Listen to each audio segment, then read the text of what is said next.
Minulla, kuten kaikilla muillakin hallituksen jäsenillä, on todella suuri ilo toivottaa teidät tervetulleeksi tänään tänne Kaivoksalan seuran 60-vuotiskahville.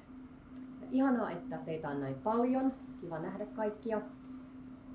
Seuraavana ohjelmassa seuraa juhlapuhe, jonka pitää seuran hallituksen puheenjohtaja Annukka Lyyrä. On työllistänyt. Kaivoksilla on pyöritetty noin 350 lasta näissä kaivosten historiasta kertovissa draamaopastuksissa. Ja monenlaista muuta. Mutta haluttiin tähän loppuvuoteen kokoontua yhteen rauhallisemmissa merkeissä ja tuoda ikään kuin tilaa semmoiselle yhteiselolle, yhteisololle ja yhteiselle keskustelulle. Tämmöisen kiireisen arjen keskellä on ylellisyyttä saada hetkeksi pysähtyä ja katsoa vähän taaksepäin, tunnustella nykyhetkeä ja sitten kurkistella ehkä myös vähän tulevaisuutta.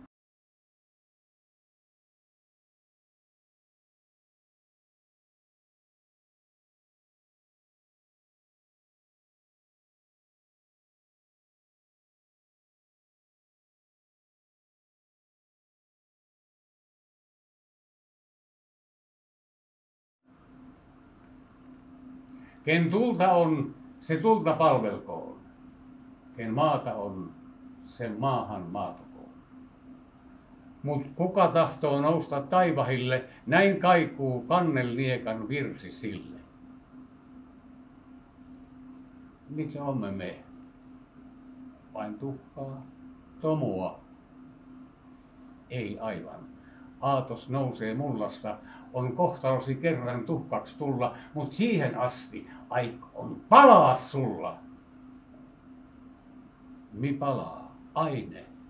Mikä polttaa sen? Jumala, henki, tuli ikuinen, on ihmisonni olla kivihiiltä, maan uumenissa unta pitkää piiltä, herätä hehkuun työhön taisteluun, kun luoja kutsuu luottaa aurinkoon, toteuttaa vuosisatain unelmat, jot uinuneet on isät harmajat. On elon aika lyhyt kullakin. Siis palakaamme lieskoin leivuvin, tulessa kohotkaamme korkealle. Maa maahan jää, mut henki taivahalle.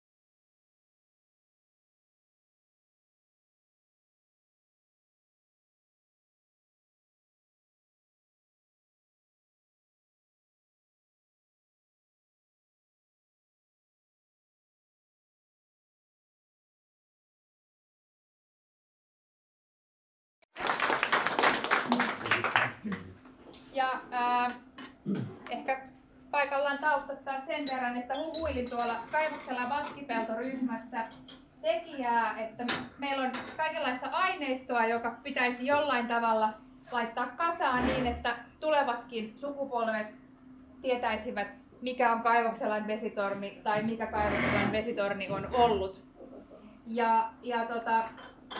Se on nyt tässä.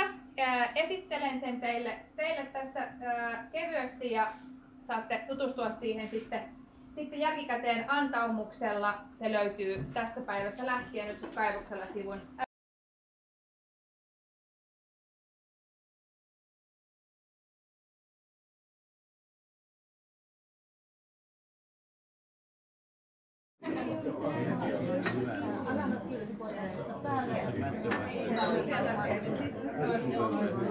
Se on